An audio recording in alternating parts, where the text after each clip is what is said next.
Nggak tahu. Tidak tahu. Iya, tahu. Badan anak itu lebih pendek dari seumurannya. Tahu. Nggak tahu. Gagal pertumbuhan pada anak ya? Kayaknya kurang ASI sama gizi buruk ya? Nggak tahu saya. Malah saya pengen tahu artinya itu apa ya.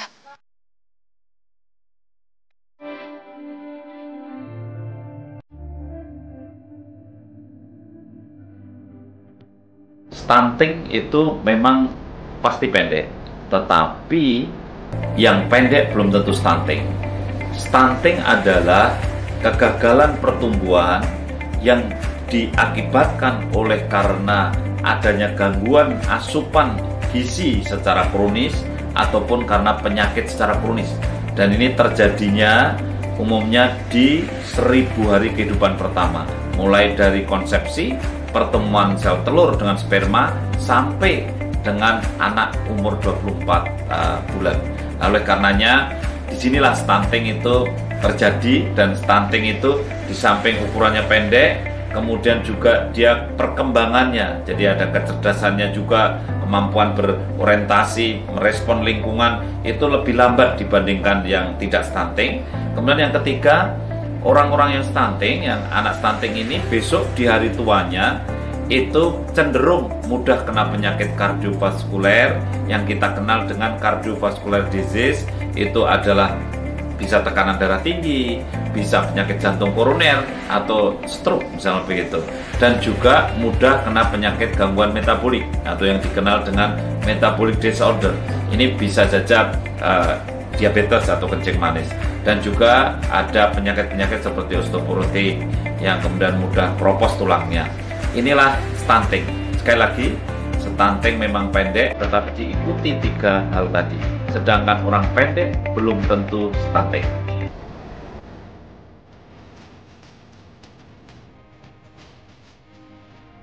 Stunting ini disebabkan oleh faktor nutrisi, di mana ada asupan gizi yang kurang dalam jangka panjang. Mungkin ibunya yang mau hamil itu anemia, sehingga sebelum hamil lebih baik periksa dulu anemia atau tidak gitu ya.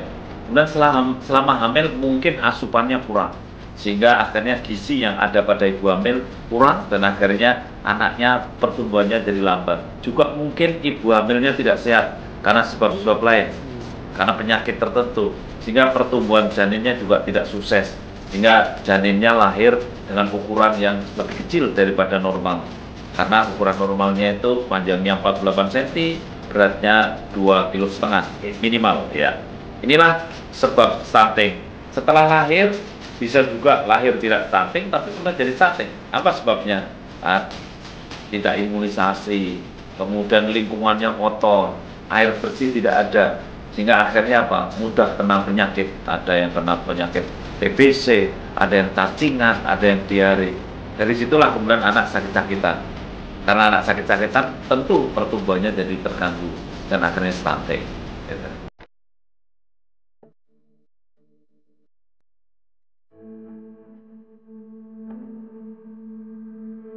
Banyak orang bertanya bahwa gimana cara ngatasinya stunting. Ingat bahwa stunting ini bisa diatasi kalau sudah lahir, kemudian ternyata stunting, bisa diatasi di 1000 hari kehidupan pertama, sebelum usia 24 bulan. Jadi diatasi dengan cara bagaimana? ASI-nya harus eksklusif. Kemudian setelah 6 bulan harus disertai makanan pendamping ASI. Ingat, gizi seimbang, isi piringku. Artinya apa?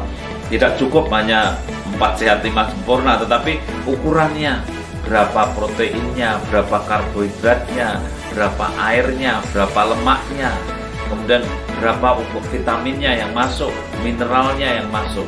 Saya kira ini harus diatasi, diberikan untuk mengatasi kondisi stunting. Oleh karena itu, kalau sudah anak kita stunting, ingat ASI-nya dan asupan makanan pendamping ASI-nya sampai usia 24 bulan. Setelah itu kita sudah sulit untuk mengatasi stunting. Maka ingat, kesempatan untuk mengatasi stunting adalah di 24 bulan pertama kehidupan. Ya.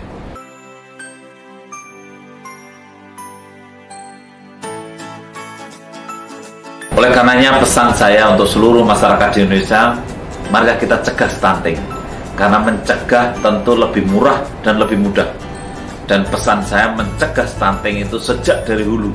Sejak Anda menentukan mau nikah, mau bulan madu, istri, calon istri harus dicek dulu, harus sehat, tidak anemia. Kemudian suami juga harus sehat, kemudian nanti akan menghasilkan embrio dan anak yang sehat atau bayi yang sehat.